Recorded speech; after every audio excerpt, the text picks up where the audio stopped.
안녕하세요, 여러분. 반갑습니다. 네, 여러분이 더위 어떻게 지내고 계신가요? 예, 저는 비트코인 화폐 철학과 한 학기 강의가 끝났고요. 첫 학기였죠. 그래서 학생들과 즐거운 한 학기가 끝나고 사실 좀 굉장히 부담이 많았던 그런 수업이었고요. 매 수업마다 새로운 주제를 다루기 때문에 학생들도 저도 굉장히 많은 공부를 했어야 되는 그런 숨가쁘게 달려왔던 세 달이 지났습니다. 이제 학생들은 이제 기말 숙제를 대비하고 있고요. 열심히 쓰고 있을 거고, 저는 이제 그 성적 처리하느라고 또 한동안 또 매여 있을 것 같습니다. 아무튼 요새는 제가 방송에 많이 안 나가서 여러분들이 좀 의아해하실 수도 있어요. 예, 방송에 안 나가는 이유는 한 세 가지 정도 됩니다. 첫 번째는 제가 너무 바빠요. 그래가지고 방송에 출연 제안을 제가 조금 이제 정중하게 거절하고 있고요. 두 번째는 저 아니어도 많은 분들이 저와 비슷한 얘기를 하고 있기 때문에 굳이 제가 나갈 필요가 없고요. 세 번째는 이제 이 방송이라는 게 아무래도 이 깊이가 깊지 못하다 보니까 늘 같은 얘기를 반복하는 경향이 있는 것 같아요. 그리고 또 제가 별로 좋아하지 않는 가격 이야기를 안 할 수가 없고, 또 조회수를 위해서는 또 리플 얘기도 해야 되고, 또 제가 잘 모르는 여러 가지 알트 얘기도 해야 돼서 이건 이제 내 영역이 아닌 것 같다, 이런 생각이 들어서 좀 자중하고 있습니다. 그러다 보니까 이제 여러분하고 이제 가끔 이런 식으로 지혜족보에서 만날 수 있게 될 것 같습니다. 옛날처럼 길게 뭐 할 얘기는 없고요. 짧게 짧게 제가 드릴 말씀이 있으면 이렇게 말씀드리도록 하겠습니다. 여러분, 우리나라 지난 1년 동안 어땠습니까? 우리나라 진짜 1년 동안 전국이 요동을 쳤습니다. 근데 비단 우리나라만이 아니죠. 미국은 어떤가요? 미국도 사실 트럼프 대통령이 재선에 성공한 것부터가 좀 이상했는데, 또 역시나 예측했던 대로 그 바이든 초기 트럼프 말기에 있었던 그 BLM 같은 시위가 지금 민주당 주에서 중심으로 그 거세게 일어나고 있다라고 외신은 전하고 있습니다. 하물며 또 중국은 어떤가요? 중국은 지금 뭐 거의 확실해지는 것 같은 분위기인데, 저는 뭐 1년 전부터 소식을 쭉 접하고 있었는데 설마 이러겠어라고 했는데, 최근 한 달 사이에 인민일보와 해방군보 그런 중국의 중요한 그런 기관지들에서 논조가 바뀌고 있다는 것을 감지했고요. 아마도 중국에도 큰 변화가 있는 것 같습니다. 또 이스라엘과 이란은 또 거의 뭐 지금 뭐 이란의 어떤 그런 핵 역량을 거의 다 뿌리 뽑는 것을 넘어서서 아마도 이란의 그 신정 체제를 끝장내겠다라는 것으로 가고 있는 것 같습니다. 제 책 트럼프 시대의 지정학과 비트코인에서는 기존에 있었던 달러 그 책의 진보판이잖아요. 달러의 지정학과 비트코인. 거기서는 다루지 않았던 아브라함 어코드, 그러니까 아브라함 협정을 좀 주의 깊게 달았습니다. 아브라함 협정을 다룬 이유는 우리나라 전 대통령인 윤석열 시절에 그 바이든 대통령하고 캠프 데이비드에서 일본 총리하고 같이 했던 캠프 데이비드 협정을 설명하기 위해서였는데요. 미국의 큰 그림, 다시 말해서 닉슨 대통령 때 현실주의 노선이었던 베트남 전쟁의 베트남화가 지금 다시 재등장하고 있습니다. 지역 문제에 지역화라고 하는 것이 아마 적합한 워딩일 것 같고요. 유럽 문제의 유럽화, 그 다음에 중동 문제의 중동화, 동아시아 문제의 동아시아화를 이제 미국이 주창하고 있는 겁니다. 뭐 유럽은 뜻대로 잘 되고 있지 않고요. 워낙에 서유럽이 약체라서 미국이 쉽게 발을 못 빼고 있는 것 같습니다. 동아시아는 또 다른 이유로 중국하고 너무 가깝기 때문에 미국이 완전히 발을 뺀다라는 것은 좀 지금으로서는 상상하기가 어려운 상황이지만, 어쨌건 미국과 1대1로 동맹을 맺었던 한국과 일본이 가까워지기를 바라는 워싱턴의 기조가 바뀐 것은 이미 10년이 넘었고요. 그것에 대해서 이 책에서 자세하게 다루고 있습니다. 이 책이 맞았다라는 건 아니지만, 여러분들이 지금 이스라엘하고 이란의 어떤 그런 것들의 맥락을 이해하기에 이 책을 찾아보시면 도움이 될 것 같습니다. 이미 네다냐후라는 그 냉혈한 이스라엘의 총리가 선을 여러 번 넘었는데 국제 여론이 아무리 난리를 쳐도 별로 영향을 받지 않죠. 왜냐하면 중동 문제 중동화의 키가 바로 이스라엘이고요. 이스라엘에게 우리로는 도저히 상상이 되지 않지만, 그러니까 우리나라하고 일본이 같은 어떤 그런 목적을 갖고 협력을 한다는 것도 우리로서는 좀 상상이 잘 안 되는데, 우리와 일본과의 관계는 뭐 친한 거라고 보여야 되겠죠. 아랍과 이스라엘.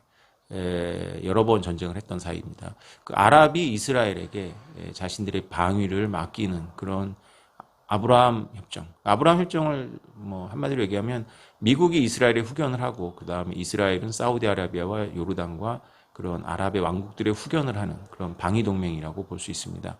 물론 형태는 방위 동맹이 아니지만 외교 정상화가 중동에서는 거의 사실상 그런 강력한 의미를 갖고 있고요. 여러분들이 느끼시겠지만 이란이 저렇게 두들겨 맞는데도 아랍에서 전혀 미동도 하지 않습니다. 이스라엘이 나서서 하는 거지만 사실 이란의 핵 무장과 이란의 혁명은 이 아랍의 왕국들에게는 굉장한 위험이죠. 그래서 아랍의 왕국들이 팔레스타인 문제에는 직접적인 이해가 없고 심정적인 이해만 있기 때문에 팔레스타인 문제의 해결을 전제로 했었었는데 팔레스타인 문제 해결 없이 이스라엘과 가까이 지내기 시작한 것이 10년 정도 됐고요. 그 열매가 지금 열매라고 표현해서 좀 죄송합니다만 그 열매가 지금 이스라엘이 이란을 공격하는 것으로 나타나고 있다 이렇게 보시면 됩니다. 미국도 뭐 옛날처럼 과하게 개입을 해서 이스라엘을 주저앉힌다거나 이스라엘과 이란 사이에서 어떤 걸 하기보다는 방관하고 있는 모습을 보이고 있죠. 민주당 정부라면 조금 다른 형태가 나타났겠지만 트럼프 대통령은 지역 문제 지역화를 주창한 사람이고 그것을 더욱 적극적으로 추진할 것으로 예상이 됩니다. 그래서 전 세계가 지금 다 어떤 면에서 보면 과거의 질서가 다 흔들리고 있는 상황이다 이렇게 보실 수 있습니다. 이런 것들을 여러분들이 큰 맥락에서 보는 것이 여러분들의 직장과 여러분들의 사업과 여러분들의 학업에 도움이 되지 않을까 생각을 하고요. 사실 제가 비트코인에 대해서 이렇게 강하게 주장을 하지만 제가 비트코인을 사랑한다든가 비트코인이 유토피아를 가져올 거라고 주장하는 그런 비트코인 맥시멀리스트들과는 일정한 선을 계속 긋고 있습니다. 왜 그러냐면 비트코인에는 어떤 성격이 있냐면 세기말적인 성격이 있습니다. 그러니까 비트코인은 사실은 기존의 시스템이 강건하다면 나올 수 없었을 것이고 나오더라도 이렇게까지 강하게 성장하기 어려웠을 것이고 이렇게 지금 이제 거의 제도화가 돼가고 있는 상황인데요. 이런 환영을 받기 어려웠을 거예요. 근데 비트코인이 마침 오묘하게도 기존의 체제가 허약할 대로 허약해진 상황에서 등장함으로써 새로운 질서의 전령이 될지 아니면 과거 질서의 파괴자가 될지 아직으로서는 좀 두고 봐야 될 문제인데요. 어쨌건 비트코인을 능가할 수 있는 어떤 그런 통제 장치가 없죠. 그래서 비트코인이 이렇게 성장하고 있는 거고 심지어는 이제 미국을 비롯한 여러 주요 국가들이 비트코인을 품기 위해서 노력을 하고 있습니다. 그런데 여러분들 기억이 나실지 모르겠지만 2022년도에 핀센이라고 미국 재무부 산하 자금 수사 당국이 권고를 합니다. 비트코인을 우리가 연구해 봤더니 비트코인이 다 위험한 건 아니고 비트코인에서 위험한 것은 셀프 호스트 월렛이다. 자기 관리 지갑이다. 자기 관리 지갑이라는 게 뭘까요? 간단하게 말씀드리면 이겁니다. 자기 관리 지갑이라는 건 여기 공개 키가 있고 여기 비밀 키가 있는 거죠. 이런 형태로 이게 이제 이렇게 종이 형태가 됐건 이걸 외우건 아니면 이걸 하드 월렛에 넣건 간에 이렇게 공개 키와 비밀 키의 조합을 이렇게 개인이 점유하고 개인이 직접 관리하는 것을 말합니다. 이것이 진짜 위험하다 이렇게 권고를 냈죠. 그때부터 시작된 일이라고 볼 수 있습니다. 물론 그 전부터 인식은 했겠지만 이때부터 미국의 시계는 이제 비트코인을 제도화하는 것으로 맞춰져 진행이 된다고 보시면 됩니다. 어제도 제가 서강대 최고위에 가고 강의를 했는데 트럼프가 비트코인을 품는다라는 거는 맞는 말이지만 그럼 바이든은 비트코인을 안 품었냐? 여러분들이 기억을 정확하게 하시겠지만 비트코인의 ETF는 바이든 행정부에서 이루어졌습니다. 그러면 왜 비트코인 ETF 같은 게 승인이 됐을까요? 물론 여러 가지 이유들은 있을 겁니다. 그런데 가장 강력한 이유는 핀센에서 말한 권고사항과 관련이 있습니다. 다시 말해서 국가 엘리트들이나 정부는 여러분들이 이런 식으로다가 비트코인을 보관하는 것을 막으려고 합니다. 제가 파회법이라는 단어를 요새 많이 쓰고 있는데요. 달러 스테이블 코인에 대한 파회법이 없다 이런 표현을 씁니다. 파해법 없습니다. 자, 비트코인에 대한 파해법을 미국이 찾았죠. 비트코인에 대한 파해법이 바로 뭐냐면 개인이 이런 식으로 보관하지 말고 은행을 통해서 혹은 거래소를 통해서 간접적으로 보관하게 하는 것입니다. 비트코인에 대해서 정반대, 파해법하고 정반대가 바로 뭐냐면 중국의 태도죠. 중국은 2017년도에 거래소를 금지했습니다. 중국이 위안화로다가 거래할 수 있는 거래소를 금지하니까 어떤 일이 벌어졌나요? 이거를 디뱅킹이라고 하더라고요. 그러니까 쉽게 말하면 거래소에서 처음에 이제 누구나 비트코인하고 이더리움 살려면 자기가 위안화를 갖고 있으니까 위안화가 통장에 있잖아요. 그래서 그 통장을 거래소로 옮겨야 되죠. 우리나라로 치면 원화를 거래소로 옮겨야 됩니다. 이걸 이제 하려면 뱅크 그러니까 은행하고 거래소가 연결이 되어 있어야 되는데요. 이걸 잘라버린 거죠. 이게 이제 거래소의 폐쇄의 그 의미가 뭐냐? 그러면 줄이면 이제 거래소에 은행이 접근하는 것을 막는 거죠. 그러면 디뱅킹이라고 하는 거죠. 그래서 디뱅킹이 일어나면 거래소들이 흐물흐물해지고 죽습니다. 근데 중국인들은 이미 그 종이 돈을 쓰지 않은 지 꽤 됐다고 하네요. 그래서 전자적 형태로다가 위안화를 거래하기 때문에 알리페이나 위챗을 통해 갖고 외국에 있는 친척이나 뭐 이런 식으로 해서 테더를 구한 거고요. 그 테더를 외국 거래소에서 보내면 디뱅킹이 되어 있을지라도 비트코인하고 이더리움 얼마든지 투자할 수 있죠. 그래서 지금 문제가 되고 있는 달러 스테이블 코인의 기원 자체가 중국에서 거래소를 금지했기 때문에 생긴 겁니다. 그러니까 중국은 다 잃어버린 거죠. 거래소를 금지함으로써 어떻게 됐습니까? 거래를 막지 못했을 뿐만 아니라 거래 현황 파악할 수 있는 데이터베이스도 없는 겁니다. 이게 한번 이제 그 P2P로다가 위안화가 달러 스테이블 코인과 교환이 되면 그 순간부터는 이제 당국의 추적이 사실상 불가능해지는 거죠. 물론 이제 테더사를 중국이 다 들여다보고 있다면 어떤 특정한 거래에 대해서 뭐 지불을 금지하거나 뭐 할 수가 있지만 그렇게까지 강력한 수단을 쓰기 전까지는 방법이 없는 거죠. 그리고 테더사가 지금 중국의 관할 아래 있지도 않습니다. 자, 제가 말씀드리고 싶은 요지는 뭐냐면 이 흐름을 쭉 보면 우리가 이제 이스라엘과 이란의 전쟁도 예측할 수는 없지만 이 맥락이라는 걸 보면 언젠가는 그렇게 되는 거잖아요. 마찬가지로 이 비트코인이 나오는 순간부터 비트코인은 지금 와서 이렇게 얘기하면 좀 어폐가 있다라고 느낄 수도 있는데 어떤 의미에서는 지금 같은 모습이 결정이 되어 있었던 거죠. 그러니까 정확한 때는 몰랐지만 1억이 넘어가고 이런 거는 예측이 됐습니다. 그래서 뭐 여러분들이 다 잘 아시겠지만 저는 2014년도에 한양대학에서 특강을 하면서 비트코인 1억이 넘는다라고 했고요. 이 11년 만에 이제 예언이 실현이 된 셈이죠. 이게 다시 1억 미만으로 떨어질 가능성 별로 없어 보이지 않습니까? 그러면 뭐 제가 뭐 알고 있었느냐? 그것에 대해서는 제가 오태버스에 올린 그 영상에 있습니다. 확률적으로 추론한 것이다라고 얘기를 드렸죠. 근데 어느 정도는 이렇게 여러분들이 보시면 됩니다. 연역적인 현상은 연역적으로 우리가 추론할 수 있는 것들이 있습니다. 비트코인이 기존의 어떤 금융 시스템보다 우월한 면이 있기 때문에 미국이 이거를 품을 수밖에 없는 거죠. 그래서 미국의 파해법은 뭐냐면 여러분들이 이런 식으로 다 비트코인을 보관하지 못하게 하는 겁니다. 그래서 비트코인 전체 유동량이 한 20% 정도를 미국이 들여다볼 수 있는 금융기관이나 혹은 미국 정부가 그걸 파악하고 있으면 비트코인은 결국 네트워크에서 네트워크로 이어지는 거기 때문에 내가 여태까지 그런 제도화된 지갑하고 전혀 무관한 게 비트코인을 갖고 있다 하더라도 제가 누군가에게 전송을 하면 내가 전송한 그 지갑도 여태까지 깨끗한, 그러니까 한 번도 미국에 의해 가지고 트래킹이 된 적이 없는 그런 지갑일 거라는 걸 제가 확신할 수가 없죠. 본인도 모르는데 제가 어떻게 알겠습니까? 그런데 그 사람이 또 누군가에게 보내면 또 그 지갑에 대해서 확신할 수가 있을까요? 그래서 이렇게 세 단계만 지나가면 이제 우리 불확실성으로 들어가고 그 불확실성 중에 어떤 꼬리에 미국이나 정보기관이나 금융기업을 통해 갖고 확실히 누가 얼마만큼 갖고 있었던 지갑하고 연결이 된다면 역추적해 갖고 저를 특정할 수가 있습니다.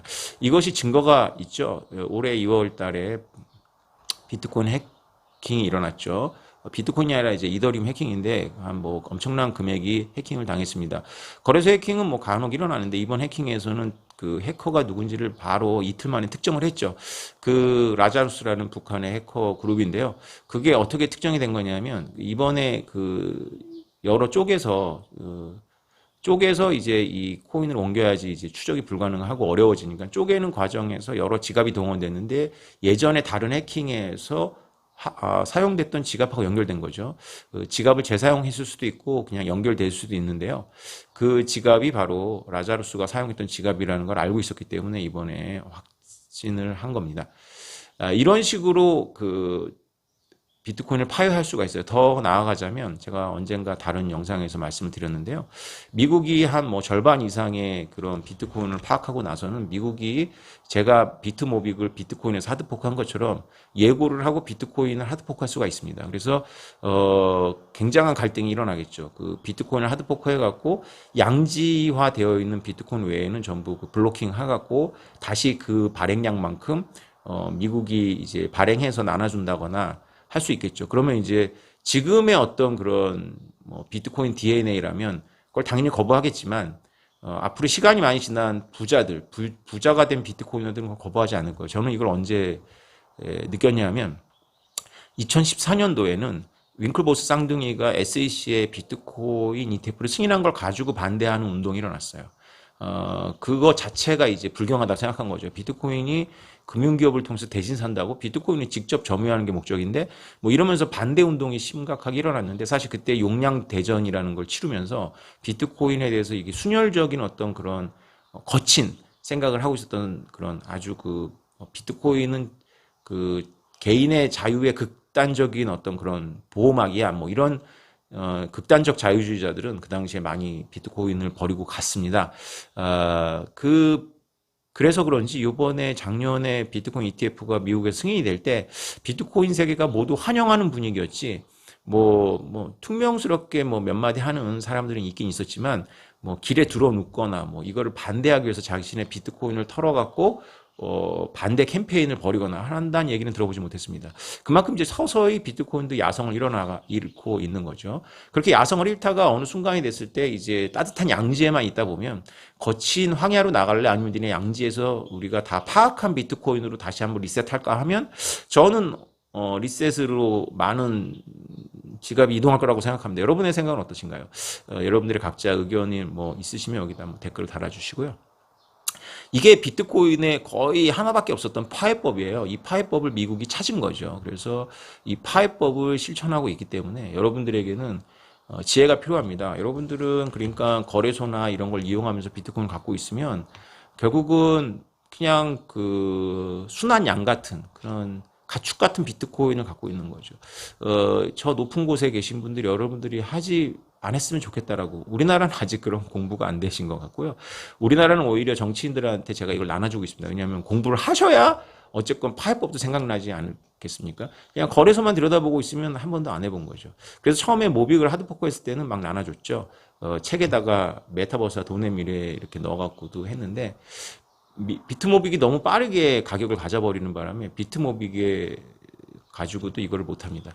여러분들이 좀 젊다면 이렇게 담겨있는 코인으로 비트코인을 이동시켜서 이런 지갑을 이동시켜서 거래만 하는 것이 아니라 여러분들이 AI가 요새 코드 잘 짜주거든요. 파이썬한테 비트코인 개인 지갑 만들어줘 한 다음에 그 코드를 갖고 파이썬으로 만들어서 여러분들이 버릴 노트북으로 만들어 갖고 여러분만이 알고 있는 그런 주소에다가 넣어보는 것을 해봐야 되는데 최근에 우리 비트모빅 생태계 어떤 분이 비트코인을 가지고 그걸 하다가 비트코인의 꽤 많은 양을 잃어버렸어요.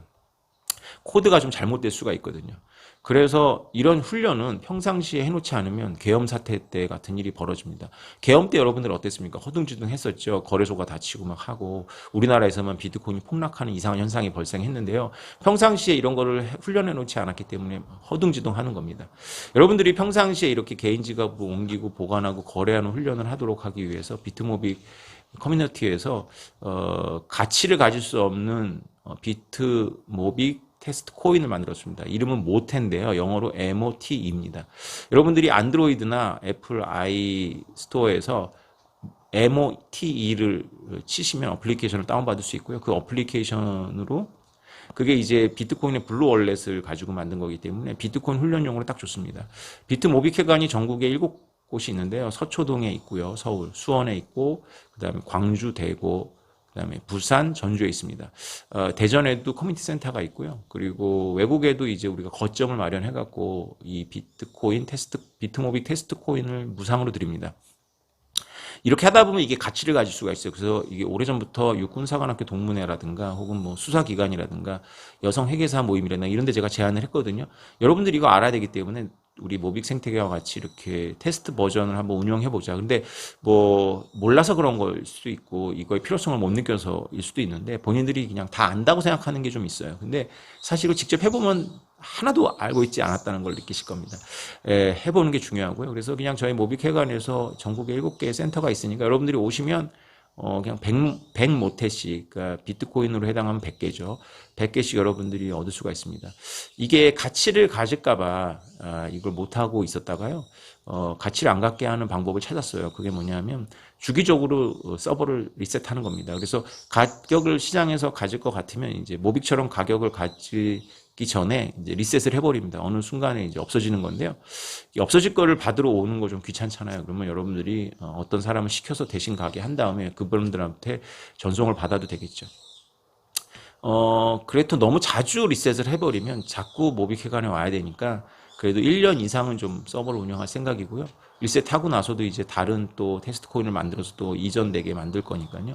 여러분들은 또 한번 테스트 코인을, 그러니까 이게 왜 가치를 또 안 갖냐 하면 서버도 서버지만 무한정 드릴 거예요. 그래서 여러분들이 이걸 가지고 이제 저희가 모빅 생태계에서 플랫폼을 만들어서 게임도 하고, 그러니까 이게 가치가 있는 걸 가지고 게임을 하면 사행성 문제가 생겨가지고 제약이 되게 많습니다. 근데 가치가 없는 걸 가지고 하면 이제 마일리지 포인트 같은 거기 때문에 주사위 놀이라든가 뭐 예측 시장이라든가 이런 걸 해보면서 모아보고 또 잃어보고 하는 거죠. 이러면 이제 아주 가벼운 마음으로 또 스랩바 끌고 이제 회관에 가서 또 받아오시면 됩니다. 이게 뭐 비트코인처럼 2100만 개로 한정되어 있는 것이 아니라 계속 생산할 수 있기 때문에요. 여러분들이 이거를 가지고 파이썬도 만들어서, 비트코인하고 원리는 똑같기 때문에 파이썬도 만들어서 돌려보고, 그 다음에 자기가 이렇게 전송을 하면 익스플로어에서는 어떻게 보이는지 이렇게 해보십시오. 저처럼 비트코인 연차가 10년 된 사람들은 제가 뭐 코더도 아니고 그렇잖아요. 우리는 그때 다 이런 걸 했습니다. 이런 걸 하도록 권장됐고요. 거래소에만 의지하면 진정한 비트코인이 아니다라는 게 있어가지고 파이썬으로 만들고 뭐 그 다음에 익스플로어를 늘 들여다보고 온체인 데이터 보고 이런 게 그냥 일반적인 비트코인에다 하던 일이었습니다. 근데 아까 제가 말씀드렸지만 점점점 양지로 들어오면서 너무 서비스가 좋고 따뜻하다 보니까 이런 야성을 다 잃어버린 거죠. 근데 비트코인의 본질은 이런 야성입니다. 그래서 이런 야성을 여러분들이 훈련하는 것을 미국의 핀센이 원하진 않겠지만 어쨌건 여러분들은 그거를 하셔야 되고요. 우리나라의 정책 당국자들과 우리나라 오피니언 리더들은 그냥 뭐 본인들이 비트코인 이런 거 투자 한 번도 안 해보고 비트코인에 관련한 어떤 법안을 만든다거나 이게 좀 약간 이상하긴 한데 어쨌건 투자한다 그래서 또 아는 건 아니에요. 그것보다는 오히려 이렇게 개인 키와 공개 키를 직접 관리하면서 만들어도 보고 그러면서 감을 가져야 되는 거예요. 그리고 우리 서초동의 모빅회관에 오면 채굴장도 있기 때문에 견학 코스로 잘 만들어 놨습니다.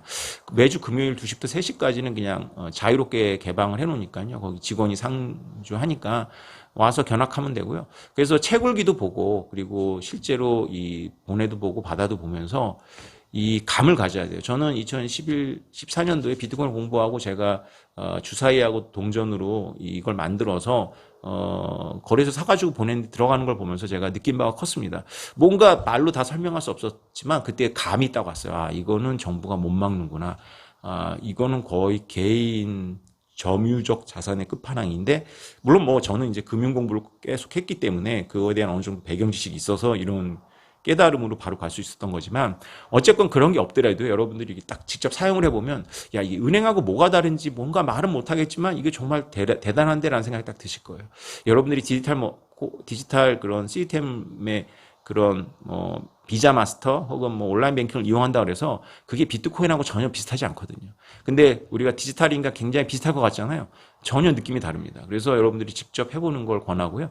그 직접 해볼 수 있는 기회가 별로 없어요. 그런데 저희가 마음을 먹고 이것도 개발하는데 뭐 어플리케이션 이런 거에 그 비용이 안 들어가는 게 아닙니다. 근데 순전히 이제 대한민국 비트코인 지능 지수를 높이기 위해서 우리 모빅 생태계가 봉사활동을 하는 거니까 여러분들 얼마든지 참여하셔가지고요. 비트코인의 본질을 깨닫고 특히 여러분들이 이제 정책을 위반한다거나 이걸 규제해야 될 입장이라면 더더욱 열심히 참여하시고 공부를 해보시는 걸 권해드리겠습니다. 예, 오늘 뭐 주저주저 이런저런 얘기를 했는데요. 요지는 뭐 이겁니다. 여러분들이 이 제 책 그레이트 비트코인에 보면 이런 걸 사용해 볼 수 있는 종이 지갑이나 이런 걸 사용해 볼 수 있는 내용이 다 나오는데 이런 걸 여러분들이 직접 해보면 앞으로 지금 국제 정세와 비트코인이 만들어가고 있는 이 흐름에 대강을 여러분들이 느낄 수가 있습니다.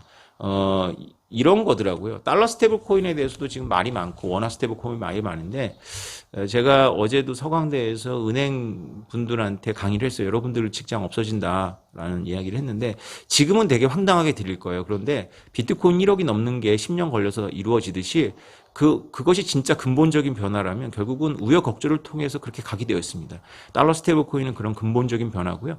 여러분들한테 근본적인 변화가 임박한 이 시대가 여러분들한테 근본적인 생각, 여러분들이 게으른 몸을 일으키셔가지고 직접 뭔가를 해보고 몸으로 느껴보고 그렇게 해서 깨닫는 것을 요구하고 있는 거죠. 시간이 많지 않습니다. 여러분들에게 임박한 어떤 상황이 발생하기 전에 여러분들이 몸으로 익히고 깨닫는 것이 너무나 중요했습니다. 옛날에는 비트코인 공부가 선택이었는데 지금은 이제 필수가 아닐까 이런 생각을 해봅니다. 여러분 또 다음에 찾아뵙겠습니다. 감사합니다. 안녕.